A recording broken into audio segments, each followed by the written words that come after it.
Cricket ভালোই দেখলাম। আমাদের চ্যালেঞ্জ তো থাকবেই, সব কিছু তৈরি হয় হিস্ট্রি হওয়ার জন্য, বাট রেকর্ড কিন্তু ব্রেকও হয়। 10 বছর ধরে তো এইভাবেই খেলতেছি, আর কত সেট করবো। ক্যাপ্টেন, পাকিস্তান টিমের হয়ে যারা এখানে আসছে প্রায় 8 থেকে 9 জন আছে যারা বিপিএল খেলে, তারা এই কন্ডিশনটার সাথে অনেক পরিচিত। পাকিস্তান টিমের হয়ে তারা যখন খেলবেন তারা হয়তো আপনাদের কাছে অপরিচিত, কিন্তু ইন্ডিভিজুয়ালি আবার তারা আপনাদের কাছে পরিচিত। এই ব্যাপারটা আসলে আপনি কিভাবে দেখেন যে তারা কি কোনো এখান থেকে অ্যাডভান্টেজ পাবে, বা বাংলাদেশ তাদেরকে নিয়ে কোনো মানে ভাবছে কিনা, বা এই ধরনের তারা যে জানে এই জিনিসটা কেমন আপনার কাছে, আপনার কি মনে হয় যে ক্যাপ্টেনের টিম হিসাবে পাকিস্তানের যারা আপনার মাঠে নামছে, যারা কিছুদিন আগে হয়তো আপনাদের সাথে বিভিন্ন কিছু টিম ছিল? না, এটা তো খুব ভালো জিনিস। ফ্র্যাঞ্চাইজি ক্রিকেটের মজাটাই এইটা যে আপনি পুরো ওয়ার্ল্ডের সব প্লেয়ারদের সাথে খেলার সুযোগ থাকে, ফ্রেন্ডশিপ করার সুযোগ থাকে। সো আপনি যদি আপনার একটা জায়গায় স্টপ হয়ে থাকেন শুধুমাত্র ন্যাশনাল টিম, তাহলে কিন্তু আপনি বাইরের প্লেয়ার সম্বন্ধেও জানবেন না, ড্রেসিং রুমও শেয়ার করতে পারবেন না। তো আমার মনে হয় অবভিয়াসলি এটা বোথ সাইডেই কাজে দেবে। তারাও যেমন আমাদের স্ট্রং পয়েন্ট উইক পয়েন্ট জানে, আমরাও তাদের সাথে খেলি, আমরাও স্ট্রং পয়েন্ট উইক পয়েন্ট জানি। সো আমার মনে হয় না খুব একটা সমস্যা হবে, বাট ইকুয়ালি এটা খুব ভালো সাইড।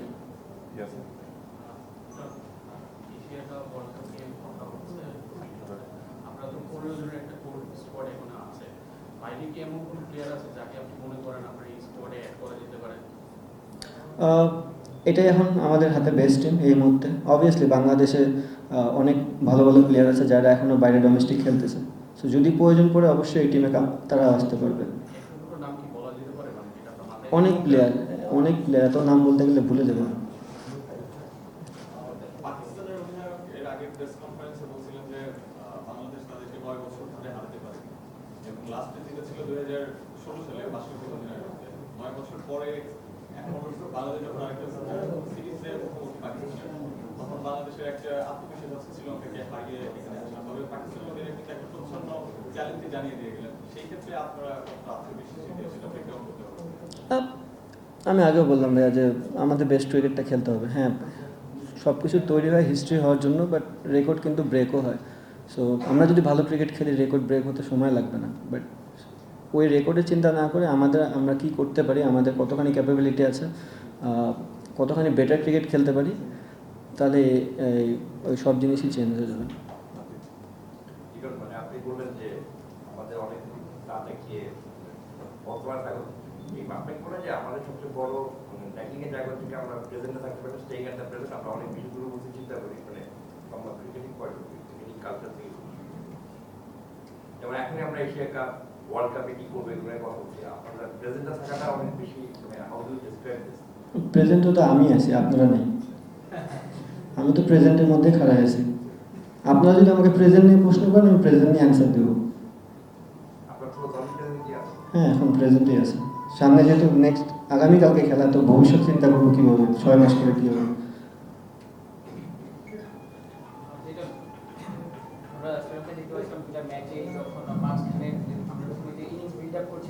তখন মাঝখানে একটু স্লো রান রেটে আমরা রান আনতেছিলাম। ওই সময়টা মনে হচ্ছিল যে পেছনে যারা ব্যাটিং করবেন, শামীম পাটোয়ারি কিংবা জাকেরা যখন ব্যাটিং করবেন, তাদেরকে সিচুয়েশন ডিমান্ড করতেছিল ওই সময়গুলোতে। তো মনে হয় কিনা যে যে বেশি ছন্দে আছে বা যে বেশি ফর্মে আছে, তার মিডলে আসলে একটু বেশি সময় থাকা উচিত। লাইক শামীম পাটোয়ারি যে আসলে শুরু থেকে মারতে পারে, শামীমের মানে ব্যাটিং অর্ডারটা একটু আগানো যায় কিনা? আমার মনে হয় এটা ডিপেন্ড করবে গেম সিচুয়েশনের উপরে। আমরা জানি শামীমের ক্যাপাবিলিটি কেমন, সে কী করতে পারে। তো এটার বেস্ট মনে হয় আমরাই জাজ করতে পারবো যে তারা কোন সময় ব্যাটিং দিলে ভালো হবে। আমার এক্সাক্ট কোশ্চেনটা ছিল শামীম কি মিরাজের বা ওই জায়গায় কি আগে আসা যায়? বললে তো অনেক কিছুই করা যায়। আমি ঋষাদ্র উপরে ওপেন পাঠাই দেবো, পাঠাতে তো অনেকজনেরই পারবো, বাট পার্টিকুলারলি যে জায়গায় প্লেয়ার সেখানে খেলাটা ভালো। ক্যাপ্টেন, দেখলাম এখানে আসার আগে গামের সঙ্গে অনেক সময় উইকেট দেখলেন। উইকেটটা আসলে কালকের ম্যাচে পার্টিকুলার কেমন দেখলেন আসলে? ক্রিকেট ভালোই দেখলাম। মজা করলাম ভাই, আমি তো জাস্ট নর্মাল অ্যান্সার দিছি। না, আমার কাছে মনে হচ্ছে ভালো উইকেট হবে, আর ব্যাটিং বোলিং দুই সাইডেই থাকবে। এই প্রসঙ্গে আসছিলাম আর কি, যে আমাদের এখানে ইন্টারন্যাশনাল টি20 যখন খেলা হয়, তখন দেখা যায় আমরা একটা ফেভার নেওয়ার জন্য হয়তো উইকেটটাকে একরকম ভাবে প্রিপেয়ার করি, লাইক অস্ট্রেলিয়া নিউজিল্যান্ডের সঙ্গে যে উইকেটগুলো ছিল আমার কাছে টি-20 টুর্নামেন্ট লাইক বিপিএল বা অন্য টুর্নামেন্ট যখন হয় তখন দেখা যায় উইকেটটা একটু ডিফারেন্ট থাকে। তো আপনার এক্সপেকটেশনসটা কি যে কত পার এখানে মনে হয় আপনার কাছে যে সেফ বা এই রেঞ্জের রান আপনাকে আশা করলে আপনার টিম ডিফেন্ড করতে পারবে, কাইন্ডলি একটা মানে নাম্বার বলতে। ভাইয়া দেখেন এই মুহূর্তে জিনিসটা খুবই চ্যালেঞ্জিং যারা উইকেট বানাচ্ছে তাদের জন্য। ওয়েদারের হাতে তো আমাদের কারো কন্ট্রোল নেই। আপনি যদি দেখেন লাস্ট 3-4 দিন ধরে টানা বৃষ্টি হয়েছে, সো যে মানুষটা পরিশ্রম করে উইকেট আপনাকে রেডি করে দেবে সেই মানুষটার হাতে ওই সময়টা ছিল না যে প্রিপেয়ার করবে। সো এই মুহূর্তে আমাদের আসলে উইকেট নিয়ে ভাবার কিছু নাই। উইকেট পাকিস্তানের জন্য যা থাকবে বাংলাদেশ টিমের জন্য সেম উইকেট থাকবে। সো আমরা কতটা উইকেটটাকে রিড করে বেটার ক্রিকেট খেলতে পারি এটাই হচ্ছে বড় জিনিস। Last two questions.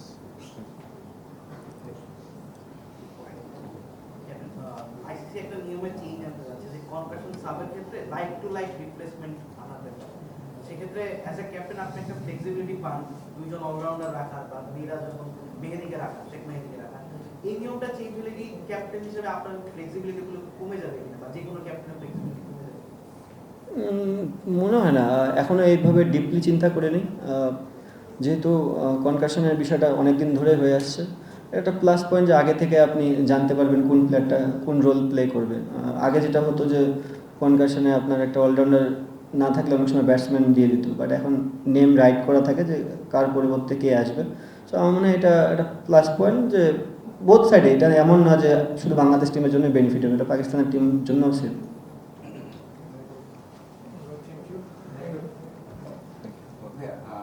মানে পাকিস্তানি দলটা এসেছে সেখানে মানে পেসারটি স্পিনারদের কোয়ালিটি মানে দেখা যাচ্ছে ভালো।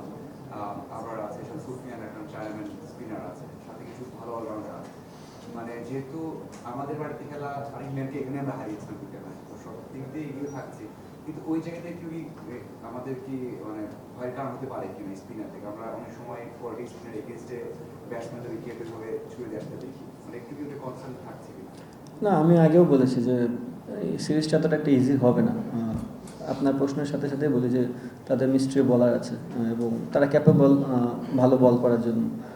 আমাদের চ্যালেঞ্জ তো থাকবেই, মিরপুর অলওয়েজ চ্যালেঞ্জিং হয়, but at the same time আপনাকে বেটার ক্রিকেটটা খেলতে হবে, ওই চ্যালেঞ্জটা নিয়ে ক্রিকেট খেলতে হবে। Last question. লেগুন এই কন্ডিশন নিয়ে আপনার একটু মানে সবসময় ছিল যে মিরপুরে ব্যাটিং প্র্যাকটিস করা কিংবা মিরপুরে খেললে ক্যারিয়ারে অনেক বেশি ব্যাটারদের স্পেশালি অনেক ক্ষতিগ্রস্ত হয়। এই জায়গায় কি এখন যেহেতু অনেক খেলতেই হয়, এটা কোনো ক্রিকেট এখানে সিরিজ থাকে, আপনি কি মেন্টালি নিজেকে চেঞ্জ করেছেন বা এই পাকিস্তান যদি না করে থাকেন পাকিস্তান সিরিজ দিয়ে আপনি যেহেতু বিংয়ে একটা ছন্দে আছেন বিংয়ে থাকেন আপনি চেঞ্জ করবেন কি? ফার্স্ট অফ অল ব্যাটারদের যে সবসময় সমস্যা হয় তা না, ক্লিয়ার করে দিই, পার্টিকুলার ওই দুইটা সিরিজ ব্যাটসম্যানদের একটু সমস্যা হয়েছে। চ্যালেঞ্জিং থাকে, এখানে স্পিনাররা স্পিন বল করে, ব্যাটসম্যানরাও রান করে না তা না, আপনি রানও হয় এবং পেস বোলাররাও হেল্প পায়। সো স্পোর্টিং উইকেট এটা, এবং সেম জিনিস যে বোথ সাইডের জন্যই জিনিসটা ইকুয়াল থাকবে, এমন না যে আমরাই শুধু অ্যাডভান্টেজ পাবো, তাদেরও পেস বোলিং আছে, তাদেরও স্পিনার আছে এবং তাদেরও ব্যাটসম্যান আছে। ভালো ক্রিকেট খেলতে হবে, এটাই আমাদের টার্গেট। আপনার কথা জিজ্ঞেস করেছি আমি, আপনি নিজেকে ওইভাবে সেট করবেন কিনা যে যেহেতু খেলতেই হয় এখানে ভালো করে নিজেকে করা যায় কিনা? 10 বছর ধরে তো এইভাবেই খেলতেছি, আর কত সেট করবো? পারফর্ম করতে পারতেছি না, দ্যাটস একটা জায়গা আছে যে না কন্টিনিউ পারফর্ম করাটা, ওটা আমি সবসময় চেষ্টা করতেছি, বাট প্র্যাকটিসে কখনো কমতি ছিল না এবং ভবিষ্যতেও থাকবে না।